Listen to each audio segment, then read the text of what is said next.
Hello friends, today Shashtika சமையல் என்ன பார்க்க போறோம்னா ஒரு சூப்பரான டேஸ்டான பீட்ரூட் புலாவ் எப்படி செய்யறதுன்னு தாங்க பார்க்க போறோம். பாருங்க, உதிரி உதிரியா இது மாதிரி டேஸ்டா எப்படி பண்ணலான்னு வாங்க வீடியோக்குள்ள போய் பார்க்கலாம். வீடியோக்குள்ள போறதுக்கு முன்னாடி மறக்காம நம்ம சேனலை சப்ஸ்கிரைப் பண்ணி வச்சுக்கோங்க. அப்பதான் நான் போடுற வீடியோஸ் உங்களுக்கு நோட்டிபிகேஷனா வரும். மறக்காம பக்கத்துல இருக்கிற பெல் ஐக்கானையும் கிளிக் பண்ணுங்க ஃப்ரெண்ட்ஸ். வாங்க எப்படி பண்ணலான்னு வீடியோக்குள்ள போய் பார்க்கலாம். இப்போ பீட்ரூட் புலாவ் செய்யறதுக்கு என்னென்ன பொருட்கள் என்னன்னு பார்த்துடலாம். நான் ஒரு பெரிய வெங்காயத்தை வந்து பொடி பொடியாக நறுக்கி எடுத்து வச்சிருக்கேன். இது கூடவே ஒரு பழுத்த தக்காளி வந்து ஒரு பழம் நறுக்கி வச்சிருக்கேன். இது கூடவே கொஞ்சமாக புதினா எடுத்து வச்சிருக்கேன். இஞ்சி பூண்டு பேஸ்ட் எடுத்து வச்சிருக்கேன். ஒரு கப் அளவு பீட்ரூட் எடுத்து வச்சிருக்கேன். கொஞ்சமாக நெய் எடுத்திருக்கேன். தாளிக்கிறதுக்கு கிராம்பு, பட்டை, ஒரு பிரியாணி இலை எடுத்து வச்சிருக்கேன். வாங்க எப்படி பண்ணலான்னு பார்க்கலாம். இப்போ குக்கரில் கொஞ்சமாக ஆயில் விட்டுக்கலாம். இது கூடவே கொஞ்சமாக நெய் ஆட் பண்ணிக்கலாம். இப்போ இது கூட நம்ம 2 கிராம்பு, பட்டை, பிரியாணி இலை சேர்த்துக்கலாம். இப்போ இது கூட நம்ம வெங்காயம் ஆட் பண்ணிக்கலாம்.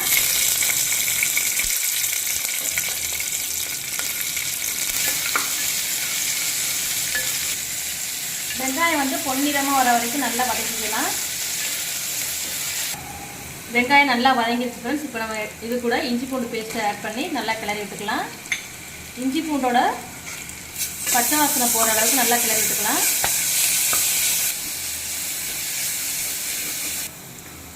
இப்போ இது கூட நம்ம எடுத்து வச்சிருக்கிற பச்சை மிளகாய் ஆட் பண்ணிக்கலாம்.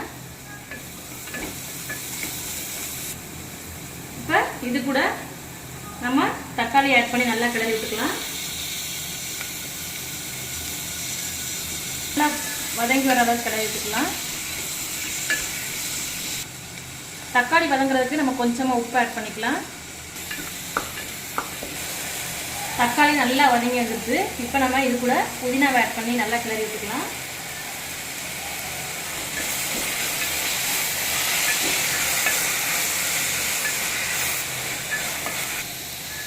இப்போ புதினாவோட பச்சை வாசனைலாம் போய் வந்துருச்சு. இப்போ நம்ம இது கூட எடுத்து வச்சிருக்கிற பீட்ரூட் ஆட் பண்ணிக்கலாம்.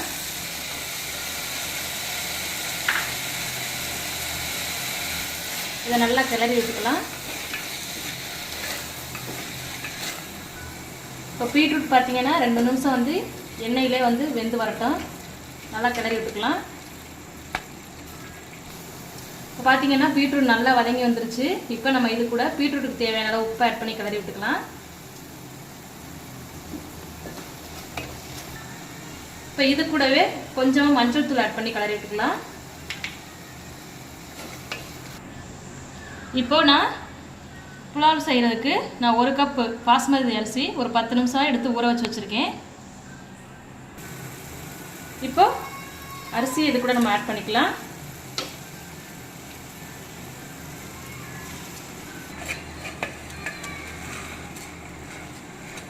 இப்போ நல்லா கிளறி விட்டுக்கலாம்.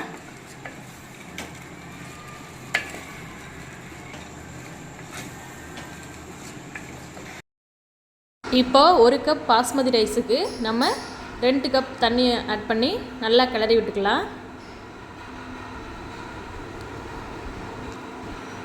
இப்போ 2 கப்பு தண்ணி ஆட் பண்ணிட்டேன். இப்போ அதை நல்லா கிளறி விட்டாச்சு. இப்போ இதை நம்ம 2 விசில் வச்சு எடுத்துக்கலாம். இப்போ பார்த்தீங்கன்னா 2 விசில் வந்துருச்சு. இதை ஓப்பன் பண்ணி பார்க்கலாம். பாருங்க, எவ்வளோ அழகாக சூப்பராக பீட்ரூட் புலாவ் ரெசிபி ரெடியாக இருக்குன்னு பாருங்கள். உதிரி உதிரியாக எவ்வளோ அருமையாக வந்திருக்குன்னு. நீங்களும் இந்த ரெசிபி ட்ரை பண்ணி பாருங்கள். ட்ரை பண்ணி பார்த்துட்டு டேஸ்ட் எப்படி வந்துச்சுன்னு கமெண்டில் மறக்காமல் சொல்லுங்கள் ஃப்ரெண்ட்ஸ். இந்த ரெசிபி உங்களுக்கு பிடிச்சிருந்துச்சுன்னா நம்ம சேனலுக்கு சப்ஸ்கிரைப் பண்ணுங்கள், லைக் பண்ணுங்கள், ஷேர் பண்ணுங்கள், கமெண்ட் பண்ணுங்கள் ஃப்ரெண்ட்ஸ். தேங்க்யூ.